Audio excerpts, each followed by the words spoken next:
India have always had a middle order problem, barring the years when Dhoni, Raina, and Yuvi were in their prime and still playing. Even in 2019, when just MS was playing from this trio, their middle order was still really bad.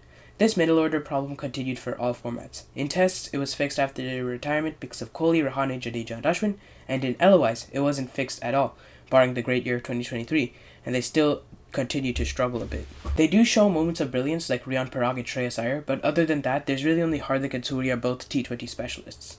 But LOIs is a completely different discussion. It's mainly Tests, but I will make a video about talking about LOIs if you want me to. But here's what I actually want to talk about. The dropping of Rahane and Pujara. Rahane and Pujara have had very interesting careers. Rahane, though he was never one to be in the spotlight, was a solid and reliable middle-order batter for India, especially for the SENA countries. He made his Test debut in 2013 and scored consistently throughout 2013 to 2021. His knock versus Australia in 2017 greatly helped India win the series. He also captained the next two Tests and won both of those, if I'm not wrong. And he was solid in both ODIs and Tests for this part of his career, and especially in Tests. During this period, Rahane scored 4,384 runs in Tests, averaging 43.4. In ODIs, he scored 2,962 with a strike rate of 78.6, averaging 35.3.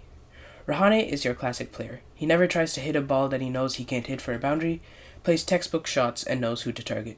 Now, let's talk about Cheteshwar Pujara. Pujara started his international career in 2010 being a Test specialist.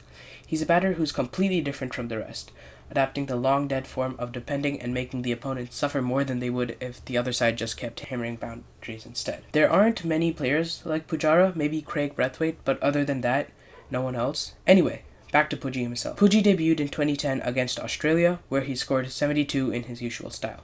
His career was similar to Rahane's, except without the limited overs. Pujara from 2010 to 2019 was a feat to be watched. His performance down under in 2018, just so perfect. Anyway, between 2010 and 2020, Pujara scored 5,740 runs in 124 innings, averaging 49.5. But after the pandemic, both of these guys just fell off, like really bad fall off.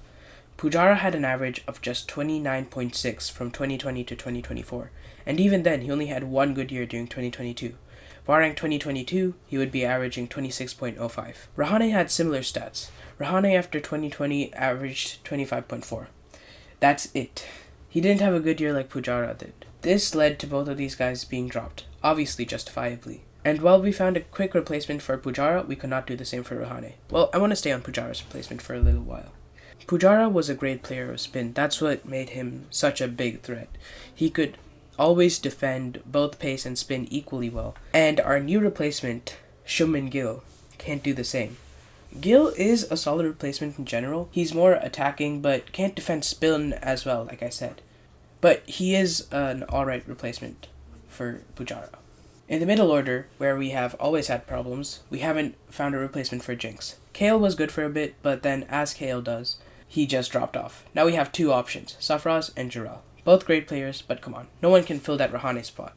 Jinx and Puji could both play the game when the openers and Kohli fell. That was their best attribute. But do we really want both Puji and Jinx back into the team? Some might say yeah, but the real practical answer is no. Theoretically, we can rely upon their greatness, which I talked about before. Like, they're really great. They're averaging 40 plus in Tests. That's a very good, that's a sign of that's a sign of an above average batter. And we can rely on the greatness. Like I said in the Shaheen and Babar video, but in my opinion, BCCI did a good job with this one. They were able to drop Pujara and Jinx at the same time, not at a bad time like PCB did to Babar and Shaheen. Like at the end of a series instead of at the start or in the middle of a series. Their batting order, yeah, it's not good.